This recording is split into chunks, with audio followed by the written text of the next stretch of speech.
Hello and welcome to the MAML Manual. I'm Sebastian. And I'm Iris. And today we'll be doing a short video on the 3 problems in this year's Meet 3 Topic 1, Probability. Without further ado, let's jump right into it.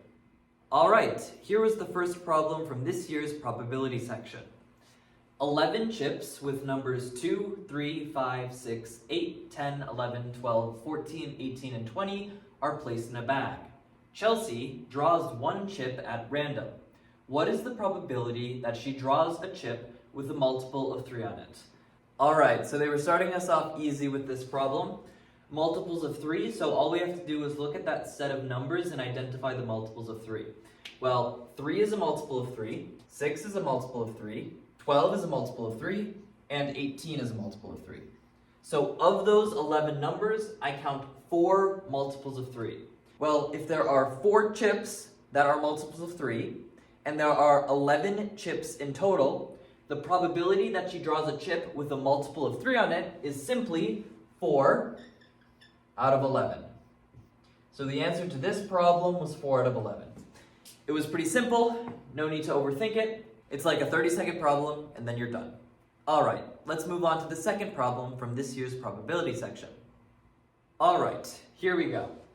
A bag has 4 green marbles, 3 blue marbles, 5 red marbles, and 6 yellow marbles in it. 2 marbles are drawn from the urn, one at a time without replacement.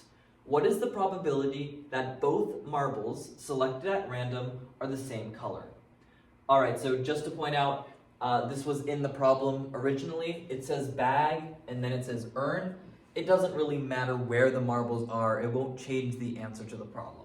So there are going to be multiple ways of approaching this problem. The way I actually approached it on the Meet is not the way I'm going to show here. I'm going to solve it using combinatorics. You could have also just logicked it out and used just fractions, like we talked about in the probability video that I made earlier, because there's always going to be multiple strategies to tackle these problems. But I think the combinatorics way is pretty easy to understand. We tend to use combinatorics when it says without replacement. We're taking 2 marbles without replacement, well then we can use the choose formula where we're choosing 2 of the objects. Before I get started with the formulas, let's just make sure we know what we're looking for. It's telling us that the marbles have to be the same color, so we are going to have to consider the 4 different possibilities where we pick 2 green marbles, 2 blue marbles, 2 red marbles, or 2 yellow marbles. So all 4 of those possibilities we're going to have to consider. Alright, so for the green, we have 4 of them, and we're choosing 2. So it's simply going to be 4, choose 2. And it'll be similar for the rest of them. Blue, we have 3 of them, and we're choosing 2. So it's 3, choose 2. Red, we are choosing 2 of them again, so it's 5, choose 2. And yellow, we're choosing 2 of them, so it's 6, choose 2. So these are going to be all of our different groups that have 2 marbles of the same color. So we can add that up to get the total number of groups that have marbles with the same color.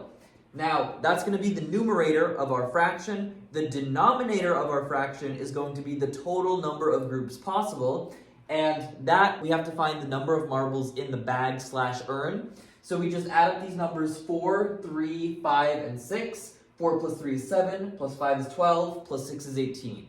So there are 18 total marbles, and so the amount of groups possible with 18 marbles when we choose 2 of them is going to be 18 choose 2. So I'm just going to make a note up here that our denominator is going to equal 18 choose 2.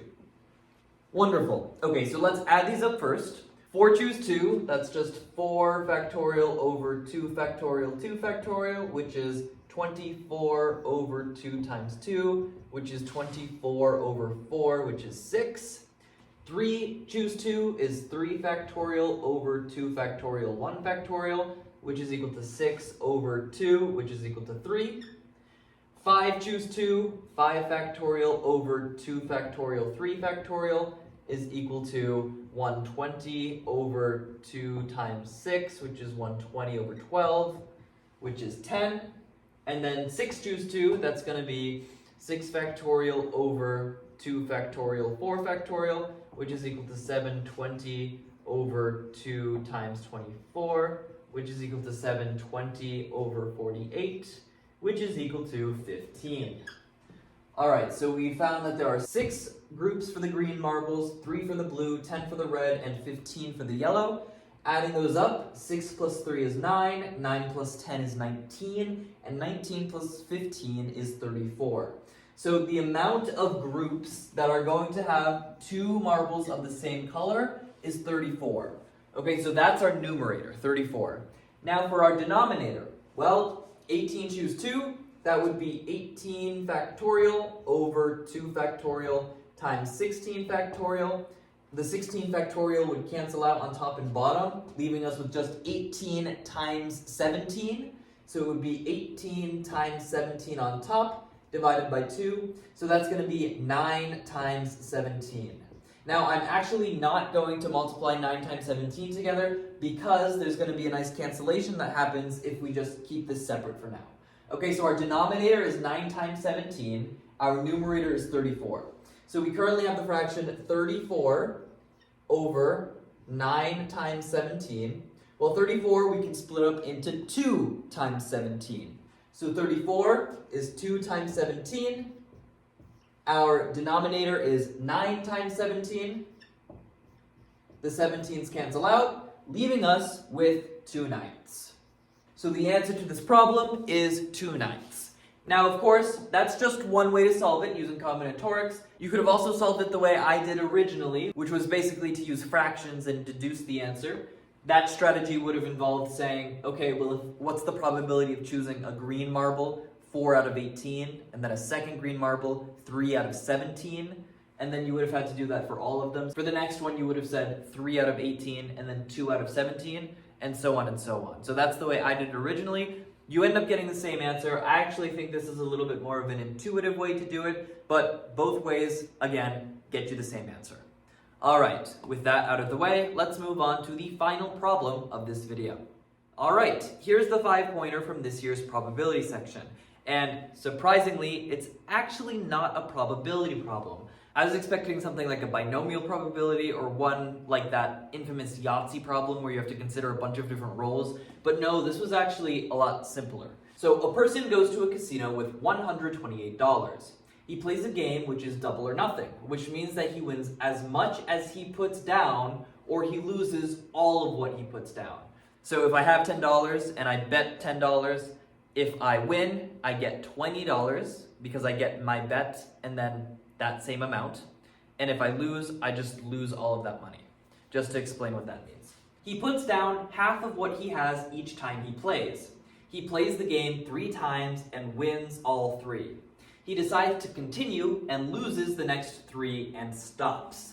How much money does he have left? So really, this is just division, addition, division, addition, division, addition, division, subtraction, division, subtraction, division, subtraction, right? Because he wins 3 times, so you're gonna have to add that money, and then he loses 3 times, so you're gonna have to subtract that money.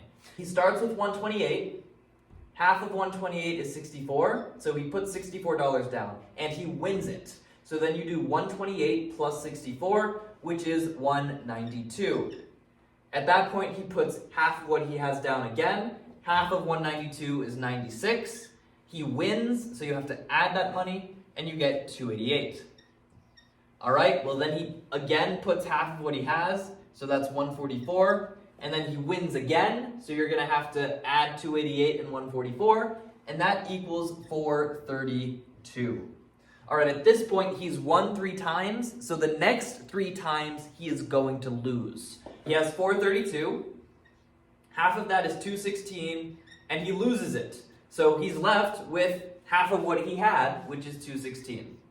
Again, he puts down half of what he has, so that's 108, and he loses again, so he's left with 108. All right, so he's lost twice, so he's going to lose one more time. He puts down half of what he has, so that's 54, and he loses for the final time, leaving him with $54. So the answer to this one is $54. Certainly not as hard as I would expect for a 5-pointer. It was basically arithmetic. This is something that I might expect to see in an arithmetic section, not a probability section. But hey, I'm not complaining. 5 points is 5 points, and those should have been pretty easy to get. All right, with this problem out of the way, this concludes this video on the 3 problems from this year's probability section. This was our video on the 3 problems from this year's Meet 3 Topic 1 Probability. Thank you for watching. I'm Sebastian. And I'm Iris. And we're the MAML Manual.